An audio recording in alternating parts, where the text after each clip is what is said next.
ನಮಸ್ಕಾರ ನನ್ನ ಪ್ರಿಯ ಯೂಟ್ಯೂಬ್ ಕುಟುಂಬದವರೇ, ಹೇಗಿದ್ದೀರಿ ಎಲ್ಲರೂ? ಹೋಪ್ ಎಲ್ಲರೂ ಆರಾಮಿದ್ದೀರಾ ಅಂತ ಅಂದ್ಕೊಂಡಿದ್ದೀನಿ. ಹೊರಗಡೆ ಮಳೆ, ಕೈಯಲ್ಲಿ ಒಂದು ಬಿಸಿ ಬಿಸಿ ಚಹಾ ಇದ್ದರೆ ಹೆಂಗಿರುತ್ತೆ?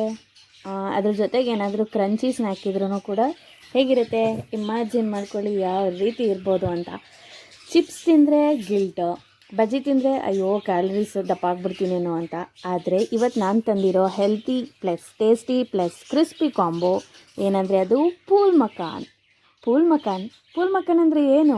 ಅದನ್ನು ಫಾಕ್ಸ್ ನಟ್ಸ್ ಅಂತಲೂ ಕರೀತಾರೆ. ಅಂದರೆ ಇದು ಒಂದು ರೀತಿ ಪಾಪ್ಕಾರ್ನ್ ಥರ. ಇದು ಅಷ್ಟು ಲೈಟ್ ಸ್ನ್ಯಾಕ್ಸ್ ಅಂದರೆ ಒಂದು ಬೌಲ್ ತೊಗೊಂಡ್ರೆ ಸಾಕೇ ಆಗಲ್ಲ, ತಿಂತಾನೇ ಇರ್ಬೋದು. ಅದು ಅಷ್ಟು ಚೆನ್ನಾಗಿರುತ್ತೆ ಮತ್ತು ಅಷ್ಟು ಲೈಟ್ ವೆಯ್ಟ್ ಆಗಿರುತ್ತೆ. ಸೊ ಇವತ್ತು ಒಂದು ಕ್ವಶನ್ ಕೇಳ್ತೀನಿ ಇದಕ್ಕೆ ರಿಲೇಟೆಡ್ ಆಗಿಯೇ. ಅದೇನೆಂದರೆ, ಮಳೆ ಬಂದಾಗ ನಿಮಗೆ ಮೊದಲು ನೆನಪಾಗೋದೇನು? ನಾನ್ ವೆಜ್ ಪ್ರಿಯರಿಗಂತೂ ನಾನ್ ವೆಜ್ಜು, ಆದರೆ ಸಡನ್ನಾಗಿ ಬೇಕು ಅಂದಾಗ ಟೀ ಅಥವಾ ಸ್ನ್ಯಾಕ್ಸ್ ಅಲ್ವಾ? ಅಥವಾ ಮಲ್ಕೊಬಿಡೋಣ ಅಂತ ಅನಿಸುತ್ತಾ? ಏನಂತ ಅದನ್ನು ಕಮೆಂಟಲ್ಲಿ ಎ ಅಥವಾ ಬಿ ಅಂತ ನನಗೆ ತಿಳಿಸಿ ನೋಡೋಣ. ಅದ್ರ ಜೊತೆಗೆ ನಿಮ್ಮ ನಿಜವಾದ ಆನ್ಸರ್ನ ನಾನು ಎಕ್ಸ್ಪೆಕ್ಟ್ ಮಾಡ್ತಾಯಿರ್ತೀನಿ ಕಮೆಂಟಲ್ಲಿ. ಸೊ ತಿಳಿಸೋದು ಮಾತ್ರ ಮರಿಬೇಡಿ. ಈಗ ಬನ್ನಿ ನಮ್ಮ ಪೂಲ್ ಮಕಾನ್ನ ಯಾವ ರೀತಿ ಮಾಡ್ಬೋದು ಅಂತ ನೋಡೋಣ. ಈ ವಿಡಿಯೋ ಇಷ್ಟ ಆಯಿತು ಅಂತ ಅಂದರೆ ಲೈಕ್ ಮಾಡಿ, ನಿಮ್ಮ ಫ್ರೆಂಡ್ಸ್ ಜೊತೆ ಶೇರ್ ಮಾಡಿ, ಮತ್ತು ಇನ್ನೂ ಸಬ್ಸ್ಕ್ರೈಬ್ ಮಾಡಿಲ್ಲ ಅಂದರೆ ಏನು ಮಾಡಬೇಕು? ಸಬ್ಸ್ಕ್ರೈಬ್ ಮಾಡ್ಕೊಳ್ಳಿ. ಯಾಕಂದರೆ ವಾರಕ್ಕೆ 2 ವೀಡಿಯೋ ತರ್ತಾಯಿದ್ದೀವಪ್ಪ.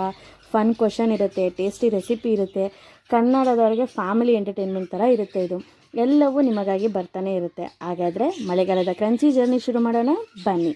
ಸೊ ಇದಕ್ಕೆ ಫಸ್ಟು ಪೂಲ್ ಮಕಾನ್ ಏನಿದೆ ಅದನ್ನು ಫಸ್ಟು ಮಾಮೂಲಿ ಪಾನಲ್ಲಿ ಹಾಗೆ ಹುರ್ಕೋಬೇಕು. ಏನು ಎಣ್ಣೆಗಿಣ್ಣೆ ಏನೂ ಹಾಕ್ಕೋಬಾರ್ದು.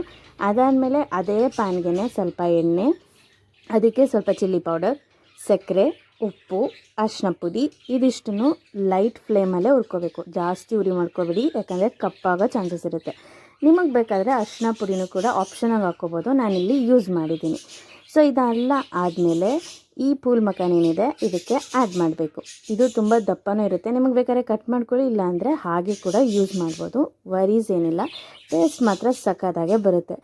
ಇದು ಒಂದು ಪ್ರೋ ಟಿಪ್ ಏನಂತ ಅಂದರೆ, ಇದು ಎಣ್ಣೆ ಹಾಕಿದ್ರೆ ಜಾಸ್ತಿ ಎಣ್ಣೆ ಹಿಡಿಯುತ್ತೆ, ಎಣ್ಣೆ ಹಾಕಲಿಲ್ಲ ಅಂದರೆ ಫುಲ್ಲು ಕ್ರಿಸ್ಪಿಯಾಗೂ ಇರುತ್ತೆ. ಸೊ ಚಾಯ್ಸ್ ನಿಮ್ಮದು. ಎಣ್ಣೆ ಹಾಕಿ ಅಥವಾ ಬಟರ್ ಹಾಕಿ ಮಾಡ್ತೀರಾ ಅಥವಾ ಹಾಗೆ ಲೈಟಾಗೇ ಹೇಗಿದೆ ಹಾಗೇ ಮಾಡ್ತೀರಾ, ಅದು ನಿಮ್ಮ ಚಾಯ್ಸ್. ಸೊ ಇಲ್ಲಿ ನಾನು ಸ್ವಲ್ಪ ಎಣ್ಣೆ ಹಾಕಿದ್ದೀನಿ, ಯಾಕಂದರೆ ಕ್ರಂಚಿ ಆಗಿರಲಿ ಅಂತ. ಮತ್ತು ನಮ್ಮ ಮನೆಯಲ್ಲಿ ಆ ಎಣ್ಣೆ ಯೂಸ್ ಮಾಡಿಲ್ಲ ಅಂತ ಅಂದರೆ ಮನೇಲಿ ಬೈತಾರೆ, ಹಾಗಾಗಿ ಎಣ್ಣೆ ಯೂಸ್ ಮಾಡಿದ್ದೀವಿ. ಸೊ ನೀವು ಹೇಗೆ ಬೇಕಾದರೂ ಅದನ್ನು ಟೇಸ್ಟ್ ಮಾಡ್ಬೋದು. ಸೊ ನೋಡಿ, ರೆಡಿಯಾಗೇ ಹೋಯ್ತು. ಇಷ್ಟೇ, ಒಂದು ಟೀ ಮಾಡಿಕೊಂಡು ಅಥವಾ ಕಾಫಿ ಮಾಡಿಕೊಂಡು ಸವಿತಾನೇ ಇರೋಣ ಅಂತ ಅನಿಸುತ್ತೆ. ನೋಡಿ, ಇದು ಹಿಂಗೆ ಪ್ರೆಸ್ ಮಾಡಿದ್ರೆ ಈ ಥರ ಪುಡಿ ಪುಡಿ ಆಗಬೇಕು. ಅಲ್ಲಿವರೆಗೂ ಅದನ್ನು ಲೈಟ್ ಫ್ಲೇಮಲ್ಲೇ ಹುರ್ಕೊಳ್ಳಿ. ಸೊ ಈ ವಿಡಿಯೋ ನಿಮ್ಗೆ ಇಷ್ಟ ಆಗಿದೆ ಅಂತ ನಾನು ಭಾವಿಸ್ತೀನಿ. ಅದ್ರ ಜೊತೆಗೆ ಇನ್ನೇನು, ಇಷ್ಟೇ. ಇದ್ರ ಜೊತೆಗೆ ಟೀ ಕಾಫಿ ಮಾಡಿಕೊಂಡು ಇದನ್ನು ಸವಿಯೋದು ಮಾತ್ರ ಮರಿಬೇಡಿ ಅಂತ ಹೇಳ್ತಾ ನೆಕ್ಸ್ಟ್ ವಿಡಿಯೋಂದಿಗೆ ಮತ್ತೆ ಸಿಗ್ತೀನಿ. ಅಂಟಿಲ್ ದೆನ್ ನೀವೇನು ಮಾಡಬೇಕು? ವಿಡಿಯೋ ಇಷ್ಟ ಆಯಿತು ಅಂದರೆ ಲೈಕ್ ಮಾಡಿ, ಇಲ್ಲಾಂದರೆ ಡಿಸ್ಲೈಕ್ ಮಾಡಿ ಅಂತ ಹೇಳ್ತಾ ಮುಂದಿನ ವಿಡಿಯೋದಲ್ಲಿ ಮತ್ತೆ ಸಿಗ್ತೀನಿ. Until then stay safe and stay healthy. Bye.